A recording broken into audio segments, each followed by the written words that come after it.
दोस्तों, किसी ने सच कहा है, सोच बदलिए नजरिया बदल जाएगा। नजरिया बदला तो जिंदगी बदल जाएगी। मैं हूं आपकी दोस्त ज्योति। आपका स्वागत है मेरे चैनल एम्पावर द लाइफ में।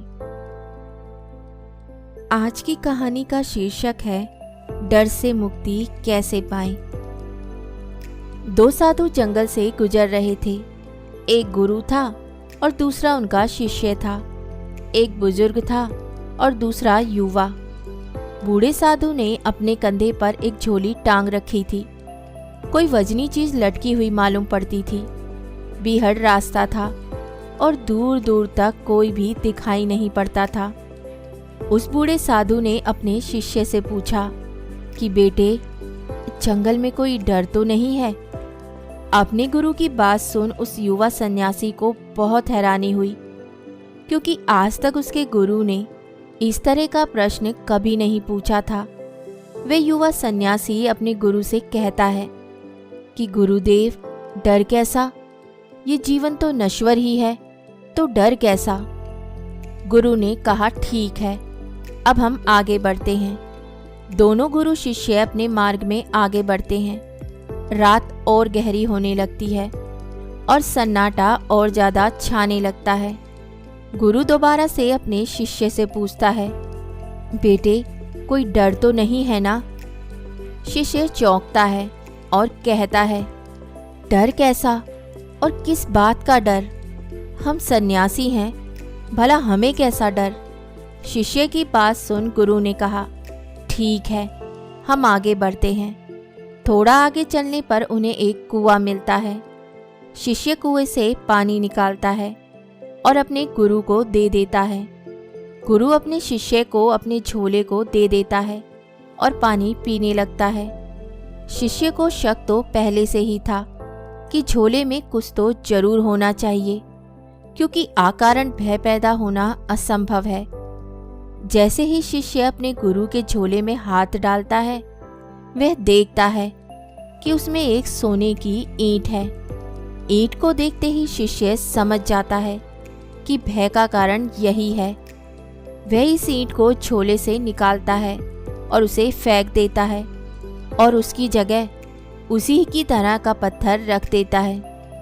गुरु ने पानी पिया और अपने झोले को वापस लिया और अपने कंधे पर टांग लिया। वजन का एहसास हुआ, इसीलिए गुरु को लगा कि ईंट है, और उसके बाद गुरु और शिष्य दोनों ही मार्ग में आगे बढ़ गए। कुछ दूर आगे चलने के बाद गुरु को सैनिकों के घोड़ों के दौड़ने की आवाज आई। ऐसा लग रहा था मानो सैनिक उनकी तरफ आ रहे हैं। गुरु घबराकर अपने शिष्य से पूछता है कि यहाँ कोई भय तो नहीं है, कोई डर तो नहीं है ना? आप बिल्कुल निश्चिंत हो जाइए, क्योंकि डर को मैं पीछे ही फेंक आया हूँ। गुरु घबराया और अपने झोले में देख लिया तो वहां पर सोने की ईंट नहीं थी, बल्कि उसकी जगह एक उसकी तरह दिखने वाला एक पत्थर रखा हुआ था। लेकिन इतने टाइम से ये पत्थर भी भय का कारण बना हुआ था। वे बूढ़ा गुरु हंसकर कहने लगा, यह तो हद हो गई। इतनी देर से मैं इस पत्थर को ढो रहा था और ये मुझे लगातार भय ही दे रहा था। गुरु अपने शिष्य से कहता है कि तुमने ठीक कहा कि तुमने भय को पीछे ही छोड़ दिया, पर पागल, तुमने ये मुझे पहले क्यों नहीं बता दिया? मैं इतनी देर तक इस पत्थर के कारण भयभीत हो रहा था। ये इतनी देर का भय बिल्कुल व्यर्थ था। शिष्य अपने गुरु से कहता है, यदि ठीक से समझे तो जो पहले भी भय था वह भी व्यर्थ था। वजन यह भी है और वजन वह भी था। यह पत्थर दिखाई पड़ता है और वह सोना दिखाई पड़ता था।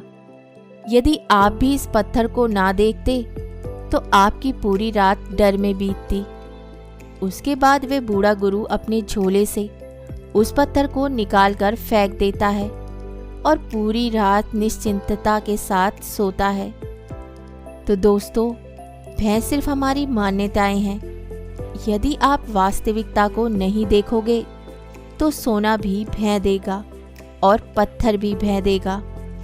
अगर एक बार वास्तविकता को देख लिया तो कैसा भय और कहाँ का भय अपने जीवन से भय को समाप्त करने का केवल एक ही तरीका है, और वह है वास्तविकता को देख लेना। उम्मीद करती हूँ आपको कहानी पसंद आई होगी। तो बहुत जल्द मिलती हूँ एक कहानी और नई सोच के साथ। तब तक हंसते रहिए, मुस्कुराते रहिए और अपना ख्याल रखिए।